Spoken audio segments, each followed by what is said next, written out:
With RBI Grade B notification scheduled to come on 8th of September, इस time पे maximum मैं बोलूँगा 99% बच्चे यही सोच रहे हैं कि क्या अगले 2 महीने में अगर मैं ज़ोर लगा लूँ, अगर मैं पूरा ज़ोर लगा दूँ, अच्छे से पढ़ लूँ, पूरी मेहनत कर लूँ, तो क्या मैं आरबीआई ग्रेड बी एग्ज़ाम को क्रैक कर सकता हूँ या मेरा एफर्ट वेस्ट चला जाएगा। मोटी मोटी एक यही बात है सबके मन में, क्योंकि 1% बच्चा है वो जो शायद पूरी तैयारी करके बैठा है या तैयारी खत्म करने वाला है या शायद रिवीजन भी शुरू कर चुका है।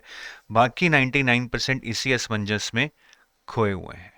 वेल ये बहुत एक बढ़िया कहावत है कि सोचने से अच्छा है एक्शन करो, बट एक्शन किसी लॉजिक पे ही बेस्ड होना चाहिए, ताकि ये ना हो कि एक्शन शुरू कर लें और 15 दिन बाद पता लगे यार ये तो इम्पॉसिबल टास्क है या मैं सही तरीके से ही नहीं कर रहा हूँ।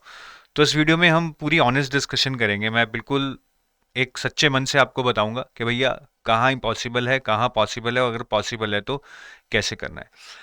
आगे जाने से पहले मैं आपको अपने ऑफर के बारे में बताना चाहूंगा। तो Edutap is running a massive offer where on regulatory body all the regulatory body courses RBI, IFSCA, NABARD, SEBI और उनके जो कॉम्बोज हैं उन पे 74% ऑफ चल रहा है। दिस इज टिल 31 अगस्त, तो आज लास्ट लास्ट डे है इसका। और इसके लिए आपको कोड यूज़ करना है August 74, क्योंकि आरबीआई का नोटिफिकेशन तो आ ही चुका है। अगर आप इफ्सका, एरिडाई, नबार्ड इनका भी एग्ज़ाम देना चाहते हैं, इनका भी नोटिफिकेशन आने वाला है। So you can according to your choice use code in any of this courses और मल्टीपल कोर्सेज और बाय कॉम्बो। अब क्या आरबीआई नेक्स्ट 3 महीने में क्रैक किया जा सकता है? अब कई लोग इसको 2 महीने बोलेंगे क्योंकि फेज़ 1 में ऑलमोस्ट 2 महीने मिलेंगे। मैं इसको 3 महीने लेके चलता हूँ क्योंकि फेज़ 2 तक आपको 3 महीने मिलेंगे। अल्टीमेटली तो हमें पूरा एंड रिजल्ट देखना है कि क्या हम फेज़ 2 भी क्रैक कर पाएंगे। सबसे पहले थोड़ा सा रियलिटी चेक करते हैं, कितना एस्पिरेंट अप्लाई करेगा। शायद 1 लाख एस्पिरेंट अप्लाई करेगा, ठीक है। इसमें से शायद 70,000 एग्ज़ाम देने जाएगा। इसमें से शायद 700 या फिर 1000 मैक्सिमम फेज 1 क्लियर करेगा। तो जो यहाँ पे सक्सेस रेट है फेज 1 तक ही, वो आप लगा लीजिए दैट इज मैक्सिमम 1%। तो मैं आपको एक बहुत साफ रियलिटी बता रहा हूँ ताकि आप किसी असमंजस में ना रहें या किसी अ, एक अलग ही दुनिया में ना रहें कि पता नहीं सक्सेस रेट बहुत ज़्यादा है और हो जाएगा। और ये सक्सेस रेट सिर्फ आरबीआई की बात नहीं करते हैं, यूपीएससी में, बैंकिंग में एक नहीं तो 1.5% होगा। 10% सक्सेस रेट आज की डेट में किसी भी कॉम्पिटेटिव एग्जाम में नहीं। तो पहला तो ये आपको जानना बहुत ज़रूरी है ताकि हम एक्सपेक्टेशन सेट कर लें। और दूसरा देखिए, जो आइडियल अमाउंट ऑफ प्रिपरेशन है किसी भी एग्जाम के लिए और आरबीआई के लिए तो मैं बोलूँ वो 8 to 9 मंथ्स तो है, जिसमें आप आराम से तैयारी ही नहीं, रिवीजन, प्रैक्टिस, बहुत सारी चीज़ें होती हैं जो आप अच्छे से कर सकते हैं। तो ये एक मैं साफ बात आपको बताना चाहता हूँ। अब बात यह है कि देखो इस पे हम कुछ नहीं कर सकते हैं, कंपटीशन तो है किसी भी चीज़ के लिए। जहाँ पेबैक अच्छा है कंपटीशन तो होगा ही होगा। अनसर्टनिटी हर जगह है। शेयर मार्केट में भी पैसा लगाकर जल्दी अमीर बनना है, पेबैक अच्छा है, अनसर्टनिटी है। तो अनसर्टनिटी रहेगी जो हमारे हाथ में बिल्कुल नहीं है। अब ये चीज़ है, तैयारी हमारे हाथ में थी, 8 से 9 महीने हम कर सकते थे लेकिन हमने वो की नहीं। अब पंगा यही है कि हमारे पास टाइम नहीं है, इसीलिए शायद हम ये क्वेश्चन डिस्कस कर रहे हैं, ठीक है। तो आगे चलते हैं। तो हमारा मेन चैलेंज क्या है? जैसा हमने डिस्कस किया, हमारा मेन चैलेंज है टाइम। अब काफी लोग तो शायद पहले ही तैयारी कर चुके होंगे या मतलब शुरू कर चुके हैं।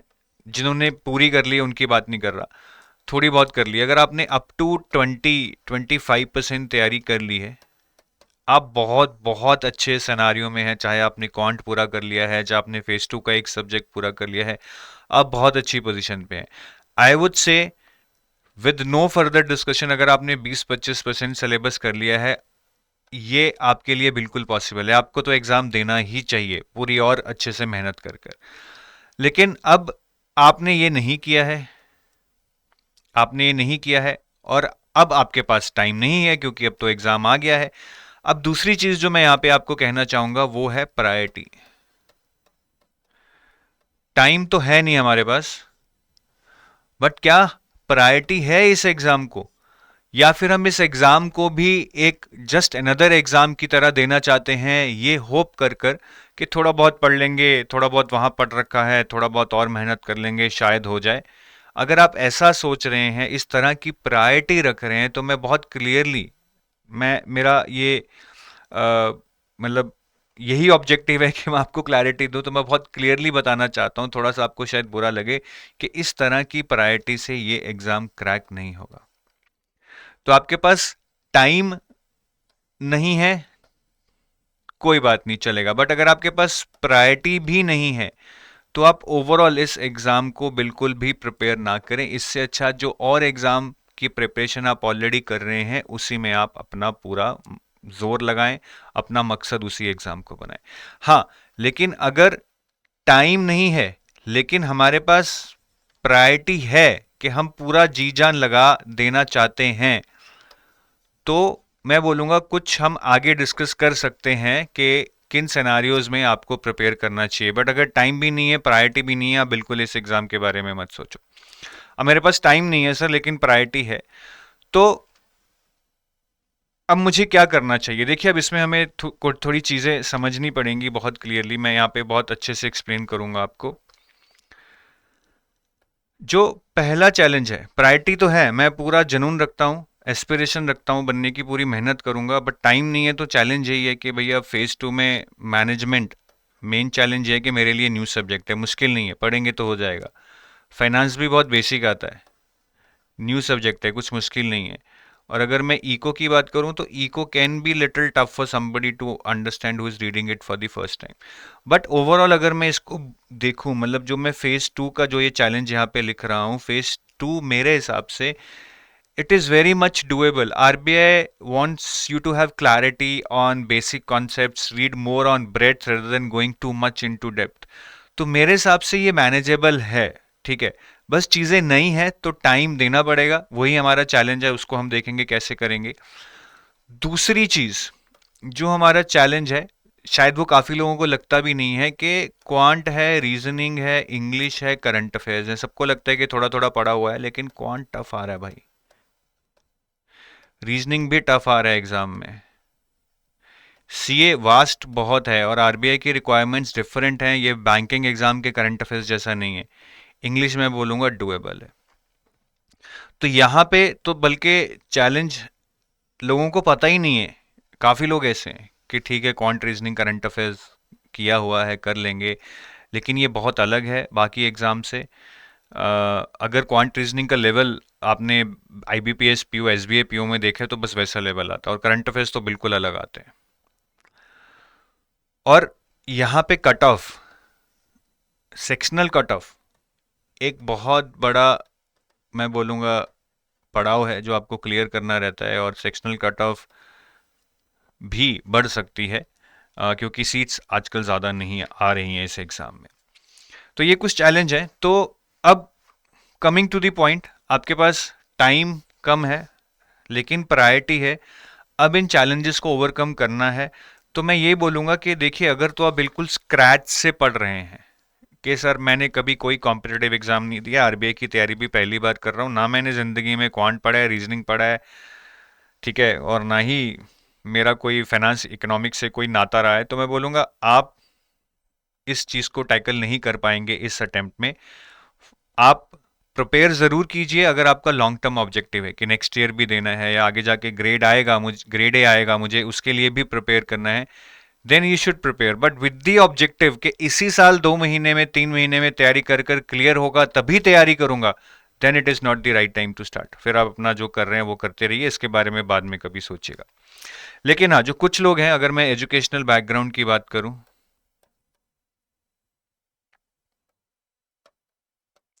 या मैं आपके प्रिपरेशन बैकग्राउंड की बात करूं, या फिर आपके एप्टीट्यूड की बात करूं, तो मुझे तो लगता है कि 3 फैक्टर्स के बेस पे अगर आपके पास टाइम नहीं है, तब भी शायद आप कुछ कर सकते हैं। अगर आपका एजुकेशनल बैकग्राउंड कॉमर्स में है, फाइनेंस में है, इको में है, या आप अभी करंटली बैंकर हैं, क्योंकि जो बैंकर हैं उनको थोड़ा बहुत फाइनेंस इको समझ आती है, और उन्होंने अपनी ज़माने में क्वांट रीजनिंग भी पढ़ रखा होता है। तो अगर आपका एजुकेशनल बैकग्राउंड ये है, ठीक है, तो भले ही आपके पास टाइम कम है लेकिन आपके पास इंटेंशन है, तो ये 3 महीने आप अगर सच्ची मेहनत करें, ठीक है, आगे जाके मैं कुछ और पॉइंट्स बताऊंगा, रेलेवेंट पढ़ें, स्ट्रक्चर्ड पढ़ें, लिमिटेड पढ़ें, तो आप कर सकते हैं। प्रिपरेशन बैकग्राउंड अगर किसी का यूपीएससी बैंकिंग रहा है या है करंटली, कैट की प्रिपरेशन की है अच्छे से, और मैं ये जब प्रिपरेशन बैकग्राउंड बता रहा हूँ तो मतलब अच्छे से प्रिपरेशन की है, ये नहीं कि एक किताब ले आए थे और उसको पढ़ा नहीं हमने, या एसएससी रहा है, तो इन सिनारियोज में जो फर्स्ट 3 केस हैं, ठीक है, जैसे यूपीएससी वालों को देखिए, जो फेज 2 है उसमें फाइनेंस इकोनॉमिक्स बहुत इजी लगने वाला है, जो लेवल एग्जाम में आता है। क्वांट रीजनिंग सी सेट से ज़्यादा मिलता नहीं है, बट एटलीस्ट बेसिक्स क्लियर है, तो इन्होंने काफ़ी चीज़ें कर रखी हैं। जो बैंकिंग की तैयारी कर रहा है उसने क्वांट रीजनिंग करंट अफेयर्स कर रखा है, थोड़ा बहुत पॉलिश ज़रूर करना पड़ेगा, बट इसको भी हम ये कह सकते हैं कि 20-25% इसने तैयारी कर रखी है, फेज 2 के लिए मेन फोकस करना पड़ेगा। जिसने कैट कर रखा है उसने भी क्वांट रीजनिंग थोड़ा पढ़ रखा है, बट उसको करंट अफेयर्स की ज़्यादा नॉलेज नहीं होगी, और ये सब्जेक्ट्स भी उसके लिए नए ही होंगे एक तरह से, तो उसको भी थोड़ा सा 10% कैच मिलेगा। इसके लिए तो मैं बोलूँगा इसको ज़रूर जाना चाहिए, 3 मंथ्स में it is doable. They might think इनको बहुत ज़्यादा एज नहीं है, और एसएससी वालों को तो मैं बोलूँगा कि देखिए आपके लिए इट वुड बी टफ, दो you would have done your basic quant and reasoning, but the level of quant and reasoning जो आपको एसएससी में पूछा जाता है, या करंट अफेयर्स जो एसएससी में पूछे जाते हैं, वो आरबीआई के क्वांट रीजनिंग और करंट अफेयर्स से बहुत अलग है। तो आपके लिए तो इट इज़ एज इक्वल कि आप बिल्कुल स्क्रैच से ही प्रिपरेशन कर रहे हैं, दो आपने एसएससी में थोड़ा बैकग्राउंड है प्रिपरेशन का, ठीक है। और अगर आपका एप्टीट्यूड बहुत हाई है, ये एक सेपरेट एरिया है, कई लोग होते हैं कि क्वांट रीजनिंग तो वैसे ही बहुत अच्छा है, कभी कोई एग्जाम नहीं दिया बट वैसे ही बहुत अच्छा है, करेंगे तो फोड़ देंगे, ठीक है, और मैनेजमेंट फाइनेंस पढ़ लेंगे जल्दी क्योंकि बहुत इंटेलिजेंट है, एप्टीट्यूड अच्छा है, मतलब जैसे किसी के कोई आईआईटी वाला है यार, उनका एप्टीट्यूड अच्छा ही होता है जनरली, या कोई वैसे ही इंटेलिजेंट है, जरूरी नहीं आईआईटी से होगा, तो वो लोग भी तैयारी कर सकते हैं। सो वो केस टू केस बेसिस होगा। तो लेकिन अगर आपका एजुकेशनल बैकग्राउंड भी मेरे किसी एजुकेशनल बैकग्राउंड से नहीं मिल रहा है, जो मैंने लिखे हैं, प्रिपरेशन बैकग्राउंड भी इनमें से नहीं है, और एप्टीट्यूड भी आपको खुद ही पता है कि मेरा बहुत हाई आईक्यू नहीं है, तो मेरे हिसाब से फिर आपको 3 मंथ्स में इस ऑब्जेक्टिव से प्रिपरेशन नहीं शुरू करनी चाहिए कि मैं इस साल क्लियर करूंगा तभी प्रिपेयर करूंगा, उस ऑब्जेक्टिव से नहीं करनी चाहिए। हाँ, अगर आप एक मल्टी ईयर अप्रोच लेके चलना चाहते हैं, इस ईयर को एक एक्सपीरियंस के लिए देखना चाहते हैं और आगे जाके इस एग्जाम की तैयारी कंटिन्यू करना चाहते हैं, फिर आपको ये एग्जाम जरूर देना चाहिए, but with an objective of getting an experience, not a selection. हो जाए तो सोने पे सुहागा।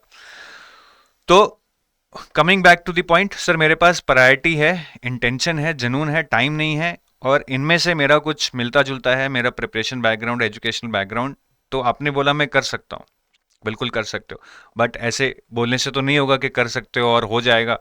उनके लिए भी जिनको मैं बोल रहा हूं कर सकते हैं, हुआ नहीं है, उस सकते हैं को होने में कन्वर्ट करने के लिए बहुत जोर लगाना पड़ेगा, बहुत जोर लगाना पड़ेगा। सो व्हाट इट टेक्स, सबसे पहले तो स्टडी रेलेवेंट एंड लिमिटेड। सबसे बड़ी दिक्कत ही ये है कि इतना सारा कुछ है पढ़ने के लिए, समझ ही नहीं आता कि यार क्या एग्जाम के लिए ज्यादा इंपॉर्टेंट है, क्या सिलेबस से मैप करता है, क्या प्रीवियस ईयर पेपर में आया है, पता ही नहीं है, कुछ भी पढ़ते जाते हैं, रैंडम पढ़ रहे हैं, बाद में जाके रियलाइज होता है कि यार ये तो मैंने टाइम ही बर्बाद कर दिया। स्टडी स्ट्रक्चर्ड, ये टाइम नहीं है कि आप अनस्ट्रक्चर्ड तैयारी करें कि टाइम एंड वर्क, एक वीडियो किसी यूट्यूब चैनल से देख लिया, दूसरा चैप्टर किसी यूट्यूब चैनल से देख लिया, तीसरा चैप्टर किसी बुक से कर लिया। स्टडी स्ट्रक्चर्ड का मतलब ये नहीं है कि आप कोई पेड कोर्स ही लें, पेड कोर्स में स्ट्रक्चर्ड प्रिपरेशन होता है, जरूर होता है, लेकिन आप कोई एक स्ट्रक्चर्ड चीज पकड़ें, कोई एक बुक लें जिसमें चैप्टर बाय चैप्टर कंटेंट है, स्ट्रक्चर्ड है, कोई एक यूट्यूब चैनल पकड़ें जिन्होंने प्रॉपर प्लेलिस्ट बनाई हुई है कि ये फर्स्ट चैप्टर के 3 वीडियो, सेकंड चैप्टर के 3 वीडियो, थर्ड चैप्टर के 4 वीडियो, तो स्ट्रक्चर्ड प्रिपरेशन करें, कहीं से भी करें। और तीसरा, टाइम टेबल फॉलो किए बिना कुछ नहीं होने वाला है, you will not be accountable to yourself, तो आप कैसे तैयारी करेंगे। तो इन 3 पॉइंट्स का जरूर ध्यान रखना है। मैं थोड़ा सा एक्सप्लेन करता हूं। अगर मैं जैसे रेलेवेंट की बात करता हूं, तो अगर मैं क्वांट की बात करूं, अब क्वांट आपका टफ है, ठीक है, but at the end of the day it is qualifying. आपको एग्जाम में 30 क्वेश्चंस आते हैं, 25 मिनट में करने होते हैं, कट ऑफ आपका तकरीबन 8 से 9 मार्क्स के बीच में जाने की एक्सपेक्टेशन है। अब 25 मिनट में 30 क्वेश्चन करने बहुत मुश्किल हैं। अगर आपने पेपर देखा होगा तो आप मेरी बात समझेंगे, नहीं देखा है तो देख लें। तो सारे क्वेश्चंस तो आप पढ़ भी नहीं पाएंगे और सारे क्वेश्चंस करने की ज़रूरत भी नहीं है। मुझे तो 30 में से अगर 10 नंबर आ गए मेरी तो बल्ले बल्ले है। तो मैं बोलूँगा क्योंकि टाइम कम है, this point in time the priority should be to cover less but cover it in a very holistic manner, कि मैं कुछ सेलेक्टेड टॉपिक्स ही करूं, सारे ना करूं, बट उनको बहुत अच्छे से करूं। अच्छे से करने का क्या मतलब है कि टॉपिक्स को पहले तो पूरा अच्छे से समझूं, उस पर एटलीस्ट 50 to 100 क्वेश्चंस प्रैक्टिस करूं, और जो क्वेश्चंस प्रैक्टिस करूं डिफरेंट वैरायटी के हों। अब टाइम एंड वर्क ले लीजिए, उसमें ही 50-100 वैरायटी निकल आती है। तीसरा, डिफरेंट लेवल हो, इजी भी हो, मॉडरेट भी हो, टफ भी हो। एग्जाम में वैसे तो इजी आते नहीं है, मॉडरेट या टफ ही आते हैं। ठीक है, तो ये मेरा रेलेवेंट से मतलब है। ऐसे ही अगर मैं करंट अफेयर्स की बात करूं, करंट अफेयर्स अब आप यहां पे देखेंगे 80 नंबर्स के करंट अफेयर्स हैं, उसमें से 30 नंबर का तो फाइनेंस या आरबीआई नोटिफिकेशन ही आ रही हैं आपके, जो आरबीआई की रेगुलेशन है। बैंकिंग में थोड़ी ऐसा होता है, लोग बैंकिंग की मैगजीन पढ़ के चले जाते हैं कि बैंकिंग के लिए कोई कोर्स लिया था, उसका मैगजीन है वो पढ़ लेते हैं, वो रेलेवेंट नहीं है आपके लिए। तो रेलेवेंट पढ़ना है, उसके लिए ये प्रायोरिटी 1 है आपके लिए। RBI notifications of finance current affairs, previous year paper देखो कैसे क्वेश्चंस आए हैं। रिपोर्ट्स आपके लिए प्रायोरिटी 2 होगा। स्कीम्स और ईएसआई करंट अफेयर्स आपके लिए प्रायोरिटी 3 होगा। ठीक है, बहुत लोगों को लगता है कि ये जो नॉर्मल करंट अफेयर्स हैं, जिसको हम जनरल अवेयरनेस बोलते हैं, जैसे अवार्ड्स हो गया, स्पोर्ट्स हो गया, इंपॉर्टेंट डेज हो गए, इंपॉर्टेंट इवेंट्स हो गए, defence military exercises, MoUs, agreements, ये 15 से 18 नंबर के आते हैं, तो ये तो बहुत इंपॉर्टेंट है और आसानी से हो जाते हैं, बिल्कुल सही है। बट मैं इसको प्रायोरिटी 4 दूंगा। क्यों दूंगा? क्योंकि ये सिर्फ फेज 1 में आते हैं, सिर्फ फेज 1 में आते हैं, और ये स्कोरिंग नहीं है, बहुत ही स्क्यूड से क्वेश्चन आते हैं, जो काफ़ी बार हम, मतलब अगर 50% भी कर लें तो बहुत ही, मैं बोलूँगा, अच्छा हिट रेट है। तो मैं रेदर इन एरियाज पे फोकस करूंगा, P1, P2, P3, क्योंकि ये मुझे फेज 2 में भी मार्क्स देंगे। फेज 2 में जितने भी करंट अफेयर्स हैं वो इन्हीं 6 एरिया से आते हैं, जिनको मैंने P1, P2, P3 मार्क किया है। ठीक है, तो इस तरह से रेलेवेंट क्या है उसको समझना बहुत ज़रूरी है। मैंने कल ही एक वीडियो बनाया है, 2 months study plan for RBI grade B phase 1, जिसमें बहुत डिटेल में डिस्कस किया है कि आपको क्या पढ़ना है, कितने मंथ्स का पढ़ना है, किस तरीके से इंपॉर्टेंट चीज़ें निकाल के पढ़नी है। तो आप इस वीडियो को ज़रूर देखें, आपको रेलेवेंट का मतलब समझ आ जाएगा। और क्योंकि हम रेलेवेंट की बात कर ही रहे हैं, मैं एक और चीज़ बता दूं कि जनरली लोग पता नहीं 8, 9, 10, 15 महीने तक के करंट अफेयर्स पढ़ने लग जाते हैं। ठीक है, आपके पास टाइम है तो पढ़ो, but 5 months of current affairs are more than enough, at least for phase 1. Your 80% of the questions in the exam come from the 5 months preceding your exam. So I need not tell you the value that you will get your for effort in the preceding 5 months rather than reading for the 1 year of current affairs. Study structured, मैं पहले ही समझा चुका हूँ। Structured means कि भैया एक ही जगह चीज़ें हों, एक ऑर्डर में हों, पता लगे कि हाँ ये पढ़ के मेरा सारा हो जाएगा, कंप्लीटनेस हो जाएगी। टाइम टेबल, टाइम टेबल बहुत एक ऐसी चीज़ है जो कस्टमाइज्ड बनती है, जेनरिक नहीं होती है। You have to make your own time table depending upon your strengths and weaknesses. मैं एक ओवरऑल आइडिया दे देता हूँ। अगर कोई 10 घंटे पढ़ रहा है, उसको तो टाइम की दिक्कत नहीं है, he can make a timetable very conveniently. If somebody is reading for 4 hours or 5 hours a day, I would say make a 2 slots of 2 hours. In the slot 1, right, you have 60 days around. For phase 1 you have 60 days, right? So 20 days इस 2 घंटे में quant पढ़ो, 20 days reasoning पढ़ो, and remaining 20 days practice more questions on quant and reasoning और sectional test on quant and reasoning. और जो आपका slot 2 है, उसमें आपको फर्स्ट 40 days करंट अफेयर्स ही पढ़ने हैं। बहुत ज़्यादा हैं, 40 days में भी पूरे नहीं होंगे। और बाकी 20 डेज आपको रिवीजन करनी है, और जो लास्ट 10, 15, 20 दिन के जब आप रिवीजन कर रहे हैं, उस टाइम पे भी new current affairs will keep on generating, वो पढ़ने। तो ये मेरा बेसिक सा टाइम टेबल मैंने आपको बताया। Ideally you should also be reading for phase 2 and this point in time, but obviously अब 4-5 घंटे में तो नहीं फिट होगा, but if somebody has a 10 hour study schedule, वो एटलीस्ट 3 घंटे के लिए एफएम को अपने शेड्यूल में डाल लें for 30 days and try to complete it. ठीक है, और उसके बाद टाइम मिलता है तो थोड़ा बहुत ईएसआई पढ़ लें। बट एफएम जब मैं 30 days बोल रहा हूँ, साथ में डिस्क्रिप्टिव का प्रैक्टिस ज़रूर करें। If not more, at least 1 question per day you should be writing on whatever static portion you are reading.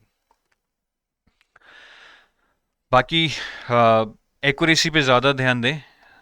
मतलब पढ़ना है ये हमें सबको पता है, पढ़ाई हम सब करते हैं, but at the end of the day पढ़कर भी अच्छी खासी नॉलेज लेकर भी एग्ज़ाम नहीं क्रैक हो पाता है काफ़ी बार। तो एक्यूरेसी पे ध्यान दें। अटेम्प्ट जितना होगा वो एक नॉर्मल स्पीड से हो जाएगा। Don't try to attempt too many questions and get them wrong. Focus on accuracy and revise and practise, these are the key to success. Again हम पढ़ते पढ़ते पढ़ते रह जाते हैं। एग्जाम में अगर रिवाइज ना किया हो तो शायद जो फर्स्ट डे पढ़ा होगा वो 60th डे तक याद नहीं रहेगा। तो revision is the key. May be you complete 80% of your syllabus. मैं 5 महीने के करंट अफेयर्स बोल रहा हूँ, आप 4 महीने के कर लो, बट उनको 1-2 बार रिवाइज करो।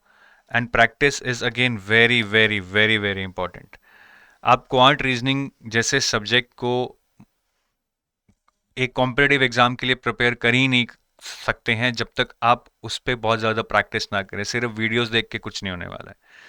वीडियोस देख के कम से कम हर चैप्टर पे 50 क्वेश्चन प्रैक्टिस करो, कम से कम 10 सेक्शनल टेस्ट दो क्वांट और रीजनिंग के, और फुल लेंथ मॉक टेस्ट दो। सिर्फ नॉलेज हमारा मकसद नहीं है, टाइम मैनेज करना, एंग्जाइटी मैनेज करना, क्वेश्चंस को सेलेक्ट कैसे करना है, सही जो क्वेश्चंस नहीं है जिनको नहीं करना है उनको अगर सेलेक्ट कर लिया है तो कितने टाइम में हमें छोड़ देना है, ये सारी चीज़ें हमें सीखनी होती हैं।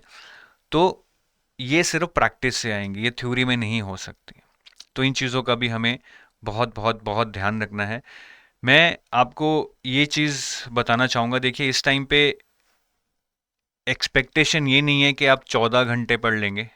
अगर पढ़ सकते हैं तो पढ़ लीजिए, बट मेरे हिसाब से 5 घंटे तो मिनिमम है ही है, इससे कम नहीं होने वाला है।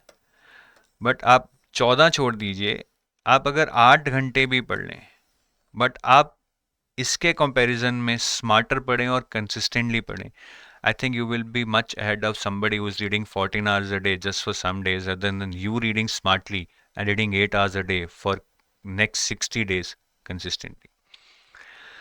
So that was about कि आरबीआई क्रैक हो सकता है, नहीं हो सकता है, जिनसे हो सकता है उनको कैसे क्या चीज़ों पे फोकस करना है। बाकी अगर आप असिस्टेड प्रिपरेशन देख रहे हैं, so we have our courses for RBI. We have a gold course, we have a silver course.